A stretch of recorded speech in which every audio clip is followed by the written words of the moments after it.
Deer Creek International Business Solutions, how can I help you? I am ready. Well, that's great, Ladybug. Ladybug. Your new operational name? Oh, I see what you're doing. Ladybug's supposed to be lucky. Ha! You don't have bad luck. Really? My bad luck is biblical. I'm not even trying to kill people and someone dies. Remember the suicidal bellboy? You drove him to the hospital. Hang in there, buddy! And he didn't die. Okay, the wedding. Tequila? Johannesburg. It's time for some change. You wanted simple for your first job back? Doesn't get simpler. I thought getting on a train was more stressful enough, but now this just made it more stressful. So, Bullet Train. When this movie started getting promoted, I was thinking, okay, it's just going to be one of those, like, disposable action movies. But now that ever since, like, John Wick or, like the resurgence of actors doing their own fight scenes and like stunts in action movies. So like Keanu Reeves for the John Wick series, Bob Odenkirk for Nobody, Charlize Theron for Atomic Blonde, or Mary Elizabeth Winstead for Kate. I was thinking, okay, this is gonna be great. Bullet Train was a genuine surprise.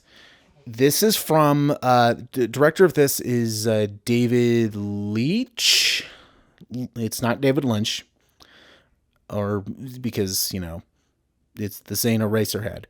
I think David Leitch, I believe, who co-directed the first John Wick. He directed Atomic Blonde. He also did Deadpool 2. So this movie is kind of like you have the humor of Deadpool mixed with the action of John Wick. Then I think you would have this movie. So this movie is about a guy named Ladybug, who is played by Brad Pitt. He's getting back into the assassin game, and there's a person that's talking to him who's Sandra Bullock. It was basically saying like, "Okay, look, this should be simple. You get on this train that goes really, really fast, which is why they called it a bullet train. You get on the train, you grab this one briefcase, and you get off. It should be that simple." Unfortunately, when he gets on, there's a whole bunch of other assassins on there that are trying to get the same briefcase, because apparently the briefcase is is the property of a gang. So it very much becomes like a free-for-all assassin movie, which I liked. But I also liked how they were very much like secluded in this one place. So it's like they can get off, but at the same time they can't, because they have to complete the job. So either they're like so close to completing the job, but unfortunately one of them brings them back in, or it's anything like that. But I really liked the humor of this movie was very, very funny. You have these two assassins who are brothers. And there's a scene where they're just talking to each other, and they're talking about a previous job they did where they killed 17 people, but then they argue on how many they actually killed. So they actually do a flashback of them at the job, and they're counting the people that they kill. Like one of them like shoots like 3 people, and then he looks straight at the camera and just goes, "And that makes 3," or "Oh, that makes 6."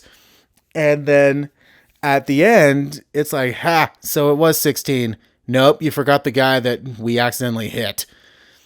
And then that made it 17. It's like, oh yeah, that's right. Forgot about that. So there was a lot of humor like that. And I always like dark humor. I've always found it funny. So seeing this was just a lot of fun. And also one of the cool things about it was they played like Bonnie Taylor's Holding Out for a Hero, or Bee Gees' Staying Alive, but they're singing it in Japanese. And it was so cool. So like you're hearing the songs go, but then when you're listening to it, it's like, oh, they're doing it in Japanese. That's super cool. So that was a nice surprise, and I liked that. There were some parts where I wasn't expecting happen.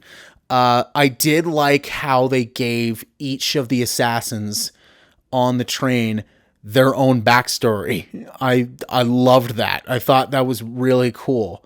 Even if they were on screen for like 5 or 10 minutes, they still gave them a backstory. And I'm like, see, that's super cool. And I liked that.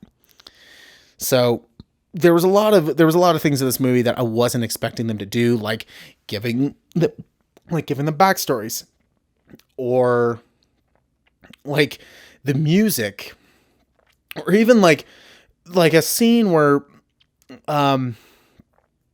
two of them are on a train, or on a train car, and it's like, okay, listen, I got a gun underneath this table. It's like, shh, this is the quiet train. And it's like, oh, okay. And then they're fighting, they're like fist fighting, but then they're still trying to keep quiet. And then an old woman keeps like shushing them, and they're just like, yeah, sorry, we're trying to work it out. And then they just continue fighting. And then it happens again, like, yeah, sorry. And then finally it happens one more time, and then she then shushes again. And then and one of the assassins just goes, you know what, I'm just done with this. And then just basically swears at her. He's like, oh, sorry, I didn't mean that, but I did at the same time. So I was like, okay, that's kind of funny. Some of the things they do in here caught me by surprise. I won't go into details because you just have to see it for yourself. But at the same time, there were some things in here where I was like, okay, that the realism just went right out the window. Like, one of the assassins is on the outside of the car, like on the front of the train. And it's like, that's not what would happen. But okay, it's a movie. I get it.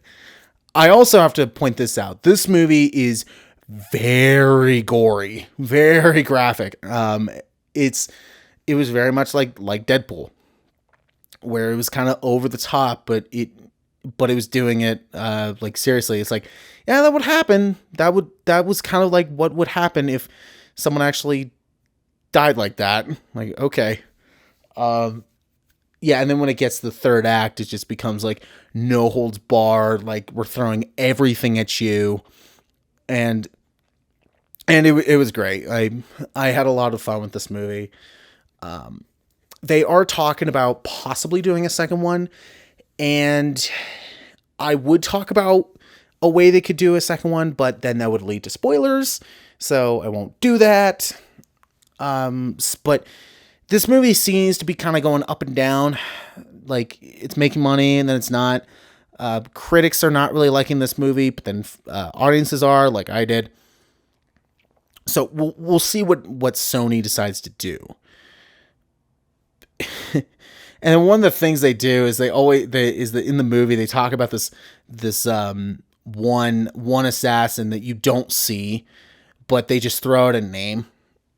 And so they're saying like, oh wow, that's like a really big assassin. This is bad. And then when they finally show him, it's super brief, but it's like, oh, that's funny. And then once they show who it is, they don't pop up back up for the rest of the movie. It's just like, all right, here's the name. There's the person. You see their face. They're not in the rest of the movie. And I liked that. I liked the way they did that, because it was when I saw this in the theater with a couple of friends of mine, and that happened, we just started laughing. We're just like, "Oh my god, they really just did that? Are you serious?" So we were laughing. Yeah, this movie was a lot of fun. This was more fun than I thought it was going to be. I mean, from the trailer, it looked like it was going to be fun, but I didn't expect it to be this fun. So definitely check this movie out. It was a lot of fun. I give it a great. This would be like in the runnings to be like the best films of the year. Unfortunately, that list is just piling up, so it's going to be a bit difficult, but I never go on trains, and after watching this movie, I'm definitely not going on trains. So great job, movie. You now made a TSA on why I'm never going on trains ever again. I gotta get off this train. Sorry, buddy.